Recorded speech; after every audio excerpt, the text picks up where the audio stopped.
आप सभी का स्वागत है आज के हमारे इस वीडियो में। हम पढ़ रहे हैं हिंदी साहित्य का आदिकाल। उसमें भी हम कुछ चीज़ों को जान चुके हैं पिछले वीडियो में।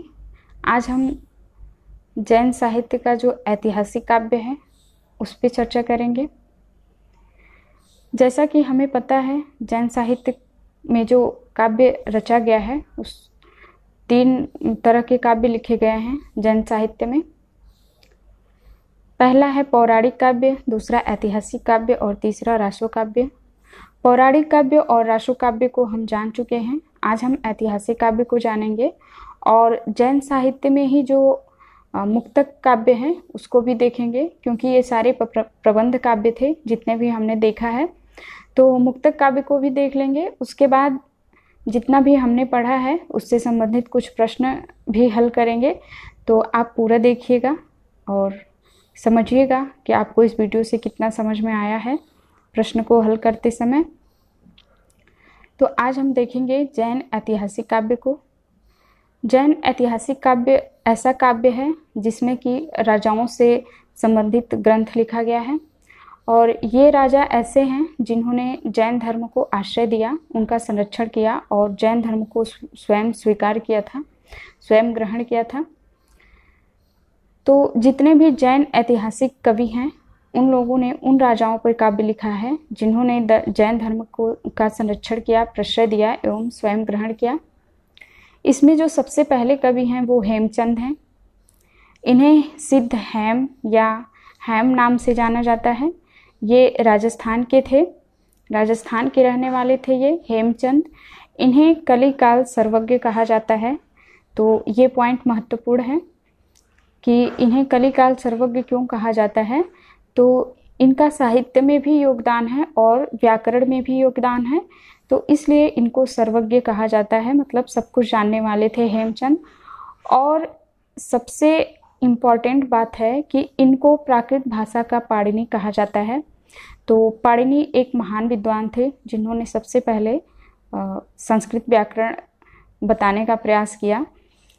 तो पाणिनि एक महान वैयाकरण हैं और हेमचंद प्राकृत भाषा के वैयाकरण हैं। तो आप इसी से अंदाज़ा लगा सकते हैं कि हेमचंद का व्याकरण में क्या स्थान है। इनका जो साहित्यिक ग्रंथ है, ऐतिहासिक ग्रंथ जैन साहित्य में, वो है कुमारपाल चरित। कुमारपाल एक राजा था जो कि जैन धर्म को स्वीकार किया था, जैन धर्म का आदर करता था। तो इसलिए इन्हीं के चरित्र पे हेमचंद ने यह रचना किया है, यह ग्रंथ तैयार किया है, कुमारपाल चरित। अब इसमें जो कवि हैं उनको याद रखना और उनके ग्रंथ को याद रखना जरूरी है। देखिए, कुछ चीज़ें ऐसी होती हैं जिन्हें हमें याद रखना या रटना ही पड़ता है। जो चीज़ें समझना है उसको समझ लीजिए, लेकिन जो रटना है उसको याद भी रखिए या और रट भी लीजिए। दोनों तरीके से अगर आप पढ़ते हुए चलेंगे तभी आपका कोई भी सब्जेक्ट तैयार होगा। तो जो रटने वाली चीज़ है उसको रटिए और जो ये समझने वाली चीज़ है उसको समझिए, लेकिन समझ कर रटिए तो ज़्यादा अच्छा रहता है। तो सबसे पहले उसको समझिए, फिर उसके आधार पे उसको याद रखिए। तो इसमें जो दूसरे कवि हैं वो हैं सोमप्रभु सूरी, और इनके ग्रंथ का नाम है कुमारपाल प्रतिबोध। कुमारपाल भी एक राजा था जो कि सिद्ध जैन धर्म को स्वीकार किया था। धर्मसूरी कवि हैं और इनके ग्रंथ का नाम स्वामी रास है। ईश्वर सूरी ललितांग चरित इनके काव्य का नाम है। विजय सेन सूरी इनके ग्रंथ का नाम रेवंत गिरिरास है और मेरु तुंग, और इनके ग्रंथ का नाम प्रबंध चिंतामणि है। अब हम जैन मुक्तकार को देखते हैं। प्रबंधकार जितने भी थे या प्रबंध काव्य जितने भी लिखे थे सभी लोगों को हमने पढ़ लिया। अब हम जैन मुक्तकार देखेंगे। तो जैन मुक्तकार वे लोग हैं जिन्होंने जीवन के बारे में कुछ सकारात्मक सूक्तियाँ बताई हैं और कुछ चीज़ें बताई हैं जिनका जीवन में बहुत योगदान है। ये दोहों के रूप में हैं और कुछ ही लाइनों में हैं, लेकिन अच्छे हैं। तो ये जैन मुक्तकार हैं। इनमें ना कोई कथा चलती है ना कोई सर्ग है। सबसे पहले कवि इनके हैं जोइंदू, और इनको योगेंद्र नाम से भी जाना जाता है। इनका समयकाल 8वीं सदी है इनके दो प्रमुख ग्रंथ हैं, परमात्मा प्रकाश और योगसार। परमात्मा प्रकाश में आत्मा और शरीर के संबंधों की व्याख्या है और योगसार में उसका विषय जो है वो आध्यात्मिक है योगसार का। तो दोनों का विषय वस्तु आपको पता चल गया होगा। परमात्मा प्रकाश में आत्मा और शरीर के संबंधों की व्याख्या है और योगसार जो है उसका जो विषय कथा वस्तु है वो है आध्यात्मिक है, उसका विषय आध्यात्मिक है। अगले कवि हैं देवसेन। देवसेन का समय 10वीं सदी है और इनके ग्रंथ का नाम श्रावकाचार है। इसमें श्रावक धर्म के आचार विचार, तीर्थ, व्रत, चर्च, संयम आदि का वर्णन है। तो ये श्रावक धर्म के बारे में विस्तार है इस ग्रंथ में। इसे हिंदी की पहली रचना माना जाता है।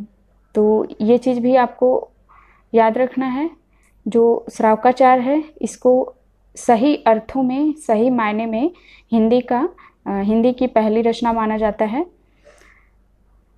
अब तक जितने भी ग्रंथ हमने पढ़े हैं इनको पहली रचना होने का गौरव प्राप्त नहीं है, लेकिन श्रावकाचार ही ऐसा ग्रंथ है जिसको हिंदी की पहली रचना माना जाता है। कुछ इसके आधार होंगे इसको मानने का, कुछ कमियां होंगी पिछले ग्रंथों में। अगले जो कवि हैं वो मुनिराम सिंह हैं। इनका समय काल 11वीं सदी है।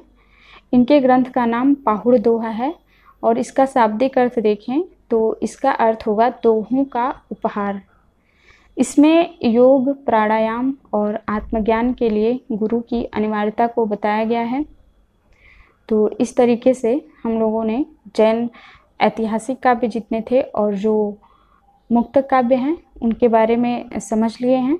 अब हम जैन साहित्य की कुछ प्रमुख विशेषताएं हैं जिनको देख लेते हैं। तो इतना पढ़ने के बाद आपको बहुत सारी विशेषताओं को ऐसे ही समझ जाना चाहिए, लेकिन हम देखते हैं यहाँ पे जैन साहित्य की विशेषताएं क्या क्या हैं। तो जैन साहित्य में सर्वाधिक काव्य धार्मिक, नैतिक एवं अनुदित हैं, मतलब अनुवादित हैं किसी दूसरे के ग्रंथों का। मौलिक या स्वतंत्र ग्रंथ नहीं हैं। तो जैन साहित्य में मौलिक या स्वतंत्र ग्रंथ नहीं है। मौलिक ग्रंथ मतलब जो कवि खुद अपनी कल्पना से लिखा हो, ऐसा ग्रंथ नहीं है। क्योंकि स्वतंत्र ग्रंथ रचना करते समय कहीं धर्म विरुद्ध कोई अनुचित बात ना आ जाए, इसी भय से सभी ने अपने पूर्ववर्ती आचार्यों का ही अनुकरण किया है। तो जितने भी साहित्यकार हैं उन लोग अपने पूर्ववर्ती आचार्यों के ग्रंथों को ही अनुवादित किया है, उसी में थोड़ा बहुत इधर उधर करके अपना ग्रंथ तैयार किया है। इनको डर था कि कहीं हम धर्म विरुद्ध कोई अनुचित बात ना कह दें, इसी भय से ये लोग दूसरे की रचनाओं को अनुवादित किए हैं। तो ये एक प्रमुख विशेषता है इसकी। अगली विशेषता है जैन साहित्य की भाषा अपभ्रंश है। आगे चलकर पुरानी हिंदी के भी तत्व आने लगे हैं। तो हिंदी के विकास की अवस्था आपको पता होगा, हिंदी से जो पहले विकास की अवस्था है वो अपभ्रंश है। तो चूँकि जैन साहित्य प्रारंभिक अवस्था है तो इसलिए यहाँ पे भाषा अपभ्रंश ही चली है यहाँ पे, और आगे चलकर पुरानी हिंदी के भी तत्व आने लगे हैं, मतलब पुरानी हिंदी अवहट्ट को बोला जाता है। तो इस तरीके से इसमें भाषा है। तीसरा है कि जैन साहित्य में प्रधान रस शांत एवं श्रृंगार रस है।